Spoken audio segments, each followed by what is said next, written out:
So we have one more video to shoot, and this is a very important one.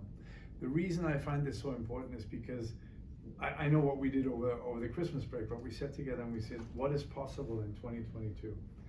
And this JP Morgan announcement that we had, and then also the JP Morgan event itself was unbelievable for the company, and it's very far-reaching.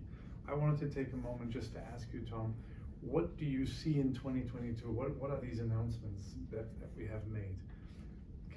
So the announcement that we made during the JP Morgan healthcare conference is really a reflection of what we accomplished as a team in 2021.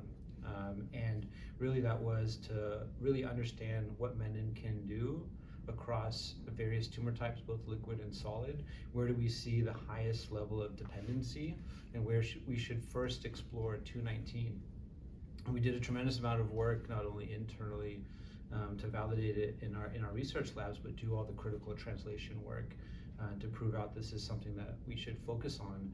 And to be in 7 tumor types, as we announced, is tremendous. But what's so interesting is that the 7 tumor types we picked is not an exhaustive list. It's just the first set that we decided to go for that we think represents the highest level of dependency, and where we think we can go in with a biomarker-driven strategy using existing panels to identify patients that have high menin dependency. And what's exciting is in the first half of this year, we'll be exploring BMF-219 in 4 liquid tumor types, so ALL, AML, DLBCL, and multiple myeloma.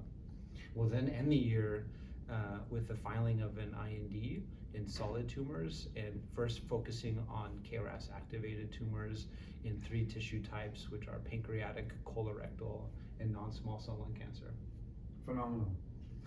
And we also disclosed our pathway validation work. Again, we did a lot of work in 2021. We wanted to also validate the pathway in oncology, but also in diabetes. And what we learned was something that is quite striking. There was already a lot of literature support for us.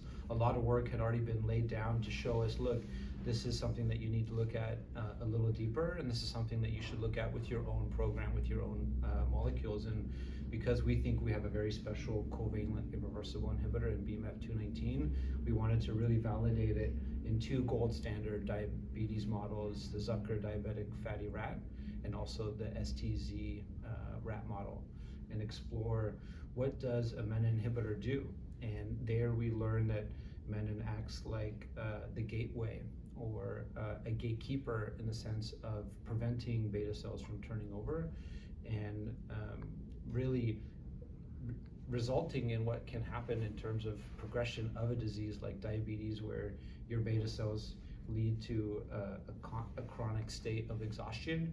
They continue to produce insulin to try to keep up with an hyperglycemic state. And the ability to not only produce insulin, but produce functional insulin just declines steadily over time.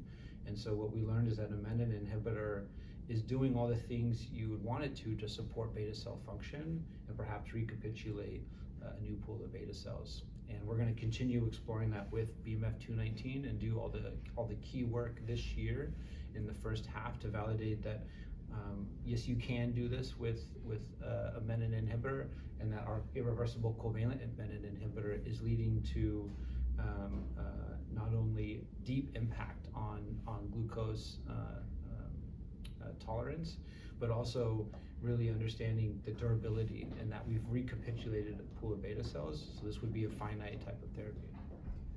Very cool. Now, can you, because I heard this story, I thought it was really interesting, when the lab guy who did these results saw what we did to those rats. Can you describe what his response was? Yeah, I think you know that you're onto something when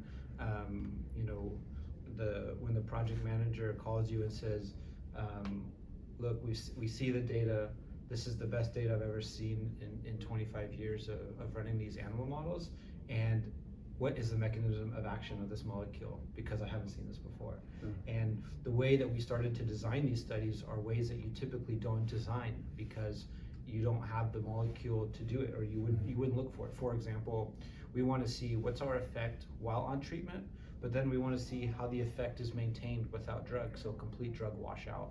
These are type of tweaks that we did to the study to really understand, are we indeed recapitulating a healthy pool of beta cells, and if you can, even in the presence of a consistent high fat diet, how durable is that response? And so that's kind of what we built into our models, and we're very excited that we'll be submitting these for presentation at a medical conference this year. Yeah. So you'll get to see the exciting data that excited this project manager and excited us to move forward and really put 219 in position to be in a non-oncology indication and enroll diabetes patients hopefully by the end of this year.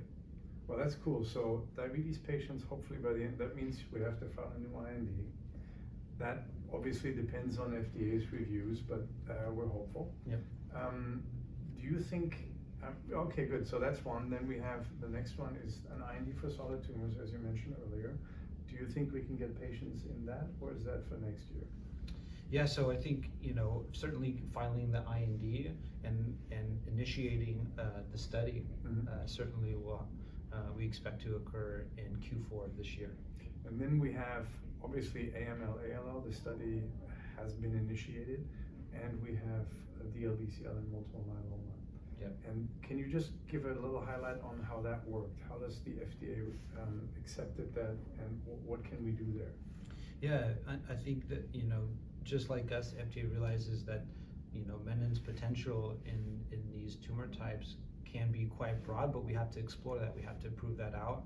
And so that's why we're really excited to have the potential and the ability to then go and explore BMF 219 in tumor types outside of acute leukemia, and do so with a very savvy type of plan in place where we look at these key PD assays where we understand exactly what 219 is doing at various dose levels or various exposures, and what is the output, what's the impact on protein counts, what's the impact on gene expression, and how these changes are leading to patient benefit like response and extended survival. So all those things we're working really hard to understand. That way we can tune the dose appropriately for all patients and really lead to this environment where you have your drug tuned precisely for the tumor type. So we're quite excited to kick these off. I have a lot more things we can talk about. Pathway, why is it working? All these, that's exciting. We're going to do that in another video. But for just to highlight, 7 tumor types initiated this year, plus diabetes, a full packed year, all clinical, all out, and we're ramping up the company to build towards that need. Yeah. Another video. Okay, good. Yes. Thank you, Tom.